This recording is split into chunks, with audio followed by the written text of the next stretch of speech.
3 gol tanpa balas. Sekilas hasil ini terlihat sangat meyakinkan. Tapi kalau kalian menonton pertandingannya dari awal sampai akhir, ceritanya justru berbeda. Indonesia memang mengalahkan Timor Leste 3-0 pada laga kedua grup A Piala AFF tahun 2026 di Stadion Chonburi, Jumat 31 Juli. Namun yang menjadi pertanyaan adalah, kenapa tim yang begitu dominan justru harus menunggu sampai menit ke-74 untuk mencetak gol pertama? Padahal lawannya bukan tim unggulan, bahkan Timor Leste sempat bermain dengan 10 orang. Tapi tetap saja, gawang mereka seolah terkunci rapat. Lalu apa sebenarnya yang terjadi? Apakah timnas Indonesia bermain buruk? Atau justru Timor Leste tampil jauh lebih baik dari perkiraan? Mari kita bahas. Sejak peluit awal dibunyikan, Indonesia langsung mengambil inisiatif menyerang. Penguasaan bola berada di tangan skuad Garuda. Bola terus mengalir dari kaki ke kaki. Sementara Timor Leste memilih bertahan sangat dalam. Strategi itu ternyata cukup efektif. Timor Leste hampir tidak memberi ruang sedikit pun di depan kotak penalti. Mereka menumpuk banyak pemain di area pertahanan sendiri, sehingga setiap serangan Indonesia selalu bertemu tembok merah hitam yang sulit ditembus. Situasi ini membuat Indonesia berkali-kali memutar bola tanpa menemukan celah. Padahal peluang mulai bermunculan. Beberapa umpan matang berhasil dikirim ke lini depan. Tetapi penyelesaian akhirnya belum maksimal. Semakin lama pertandingan berjalan, tekanan justru mulai berbalik menghampiri Indonesia. Semua orang mulai bertanya-tanya, kenapa belum juga gol? Ternyata ada beberapa alasan yang membuat permainan Garuda tidak selancar saat menghadapi Kamboja. Faktor pertama datang dari keputusan pelatih John Herdman. Pada pertandingan ini, Herdman melakukan 6 rotasi sekaligus dibanding laga sebelumnya. Mayoritas perubahan terjadi di lini belakang dan beberapa posisi penting lainnya.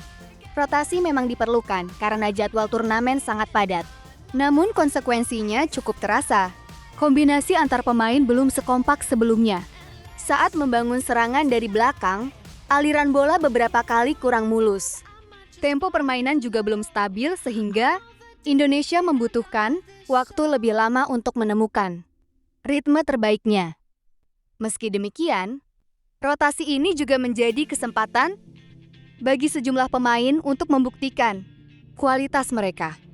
Salah satunya adalah Mitchell Baker. Penyerang berusia 19 tahun itu kembali dipercaya menjadi starter setelah tampil luar biasa pada laga sebelumnya dengan mencetak hat-trick ke gawang Kamboja. Banyak yang berharap Baker kembali menjadi pembeda, namun kenyataannya tidak semudah itu. Sepanjang pertandingan, Baker memang menjadi pemain yang paling sering mengancam pertahanan lawan. Ia melepaskan 8 tembakan, dengan 3 diantaranya mengarah ke gawang. Sayangnya, penyelesaian akhirnya belum setajam pertandingan sebelumnya. Beberapa peluang emas gagal dikonversi menjadi gol, termasuk beberapa umpan matang dari Tom Haye yang sebenarnya sudah membuka ruang tembak dengan sangat baik. Meski belum efektif di awal pertandingan, Baker tidak pernah berhenti bergerak. Ia terus mencari posisi, membuka ruang, dan memaksa bek Timor Leste bekerja ekstra keras. Sementara itu, sosok yang diam-diam menjadi motor permainan Indonesia adalah Tom Haye. Kalau kalian memperhatikan jalannya pertandingan, hampir semua serangan Indonesia berawal dari kaki gelandang satu ini. Haye benar-benar mengatur tempo permainan. Ia mengalirkan bola ke berbagai sisi lapangan, mengubah arah serangan. Sekaligus beberapa kali mengirim umpan terobosan yang memanjakan rekan-rekannya. Banyak penggemar bahkan mulai menyebut penampilannya mengingatkan pada Andrea Pirlo. Tentu bukan tanpa alasan. Cara Haye mengontrol ritme pertandingan memang sangat tenang. Ketika permainan mulai terburu-buru, ia justru menjadi pemain yang mampu menjaga ketenangan tim. Namun sehebat apapun distribusi bola, semuanya tetap akan sia-sia jika pertahanan lawan terlalu rapat. Dan itulah yang dilakukan Timor Leste. Mereka rela menyerahkan penguasaan bola demi menjaga area pertahanan. Bahkan setelah Jackson Fowler menerima kartu kuning kedua dan harus meninggalkan lapangan, Timor Leste tetap disiplin bertahan. Banyak yang mengira bermain melawan 10 orang akan membuat Indonesia lebih mudah mencetak gol. Faktanya justru sebaliknya. Timor Leste semakin menumpuk pemain di belakang. Ruang di depan kotak penalti menjadi semakin sempit. Indonesia terus menyerang, tetapi selalu mentok. Semakin lama, skor tetap 0-0. Tekanan mental kepada para pemain Indonesia juga semakin besar. Serangan mulai terlihat terburu-buru. Keputusan di sepertiga akhir lapangan tidak lagi setenang babak awal. Namun akhirnya, momen yang ditunggu-tunggu itu datang. Menit ke-74, Shane Patinama berhasil memecahkan kebuntuan. Gol itu bukan hanya mengubah angka di papan skor. Gol tersebut juga mengubah jalannya pertandingan. Beban yang sejak awal menghantui para pemain Indonesia langsung menghilang. Permainan Garuda menjadi jauh lebih lepas. Timor Leste yang sebelumnya sangat disiplin mulai membuka ruang karena harus mengejar ketertinggalan. Indonesia langsung memanfaatkan situasi tersebut. Hanya 4 menit berselang, Tom Haye menunjukkan kelasnya. Indonesia mendapatkan tendangan bebas di depan kotak penalti. Haye maju sebagai eksekutor. Dan bola meluncur indah ke sudut kiri atas gawang. Kiper Timor Leste, Dylan Niski, hanya bisa terpaku melihat bola bersarang di gawangnya.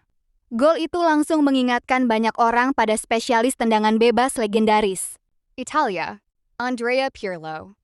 Tidak berlebihan jika banyak yang menganggap inilah salah satu gol terbaik Indonesia di turnamen sejauh ini. Belum selesai sampai di situ. 3 menit kemudian, Mitchell Baker akhirnya ikut mencatatkan namanya di papan skor. Menerima umpan matang dari Ragnar Oratmangoen. Baker kali ini tidak menyia-nyiakan peluang. Gol tersebut menjadi penutup perjuangannya sepanjang pertandingan. Setelah berkali-kali gagal, akhirnya ia berhasil membayar kepercayaan pelatih. Di sisi lain, lini belakang Indonesia juga layak mendapat apresiasi. John Herdman mempercayakan ban kapten kepada Jordi Amat. Keputusan itu terbukti tepat. Bek berusia 34 tahun tersebut tampil sangat tenang sepanjang laga. Ia berkali-kali mematahkan serangan lawan melalui tackle, intercept, dan pembacaan permainan yang sangat baik. Akurasi umpannya juga nyaris sempurna. Kehadirannya membuat pertahanan Indonesia tetap solid meski banyak melakukan rotasi pemain. Pada akhirnya, kemenangan 3-0 memang layak disyukuri. Namun, pertandingan ini juga memberikan pelajaran penting. Dominasi penguasaan bola belum tentu menghasilkan gol dengan cepat. Melawan tim yang bertahan sangat rapat membutuhkan kesabaran, kreativitas, dan penyelesaian akhir yang benar-benar efektif. Indonesia berhasil melewati ujian tersebut. Walaupun harus menunggu hingga menit ke-74, skuad Garuda tetap mampu menunjukkan mental yang kuat dan tidak kehilangan fokus. 3 poin berhasil diamankan. Kepercayaan diri tim tetap terjaga. Kini perhatian mulai tertuju ke pertandingan berikutnya. Pertanyaannya sekarang, apakah Indonesia sudah menemukan formula terbaik untuk menghadapi lawan yang bermain bertahan total?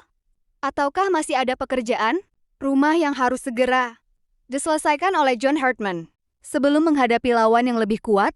Kalau menurut kalian football lovers, apa penyebab utama Indonesia baru bisa mencetak gol di menit ke-74? Apakah karena rotasi pemain, penyelesaian akhir yang kurang tajam, atau memang pertahanan Timor Leste tampil luar biasa? Tulis pendapat kalian di kolom komentar.